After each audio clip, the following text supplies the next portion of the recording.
അടുത്ത 3 മണിക്കൂറിൽ കേരളത്തിലെ എല്ലാ ജില്ലകളിലും ഒറ്റപ്പെട്ട ഇടങ്ങളിൽ ഇടത്തരം മഴയ്ക്ക് സാധ്യത എന്നുള്ളതാണ് ഇന്നത്തെ റിപ്പോർട്ട്. മണിക്കൂറിൽ 40 കിലോമീറ്റർ വരെ പക്ഷേ വേഗത്തിൽ ഈ കാറ്റ് ശക്തമായി ഉണ്ടാകാൻ സാധ്യതയുണ്ട് എന്ന് കേന്ദ്ര കാലാവസ്ഥാ വകുപ്പ് അറിയിച്ചിട്ടുണ്ട്.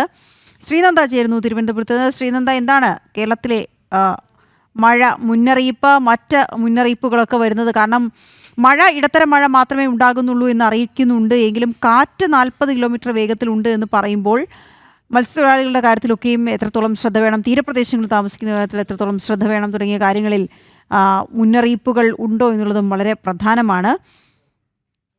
ഇവിടങ്ങളിലൊക്കെ എന്ന് എടുത്ത് പറയുന്നുണ്ടോ എന്നുള്ള ചോദ്യവും ബാക്കി. ഈ കൃത്യമായ മഴ മുന്നറിയിപ്പുകൾ കേന്ദ്ര കാലാവസ്ഥാ വകുപ്പിൻ്റെ ഭാഗത്തു നിന്നും ഉണ്ടായിട്ടുണ്ട്.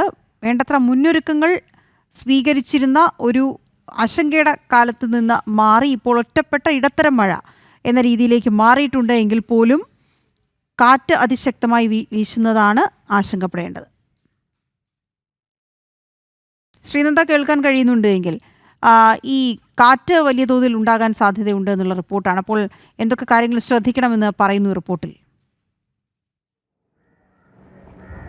വീണ, നമ്മൾ സൂചിപ്പിച്ചതുപോലെ തന്നെ അടുത്ത 3 മണിക്കൂർ ഒറ്റപ്പെട്ട ഇടങ്ങളിൽ ശക്തമായ മഴയ്ക്ക് സാധ്യതയുണ്ടെന്നാണ് കാലാവസ്ഥാ വകുപ്പ് ഇപ്പോൾ നൽകുന്ന ഒരു മുന്നറിയിപ്പ് എന്ന് പറയുന്നത്. മണിക്കൂറിൽ 40 കിലോമീറ്റർ വരെ വേഗതയിൽ ശക്തമായ കാറ്റിനും സാധ്യതയുണ്ടാകുമെന്നാണ് ഈ ഒരു മുന്നറിയിപ്പിൽ പറയുന്നത്. എന്തായാലും എല്ലാ ജില്ലകളിലും തന്നെ പ്രത്യേകിച്ച് അലേർട്ടുകളൊന്നും ഇതുവരെയും നൽകിയിട്ടില്ല. പക്ഷേ മുൻകരുതലുകൾ എല്ലാ ജില്ലകളിലും എടുക്കണമെന്നൊരു കാര്യം തന്നെയാണ് ഈ ഒരു കാലാവസ്ഥാ നിരീക്ഷണ കേന്ദ്രം ഇപ്പോൾ നൽകുന്നത്. എന്തായാലും 3 മണിക്കൂർ കഴിയുമ്പോൾ അടുത്ത അലേർട്ടുകൾ വന്നുകൊണ്ടിരിക്കും.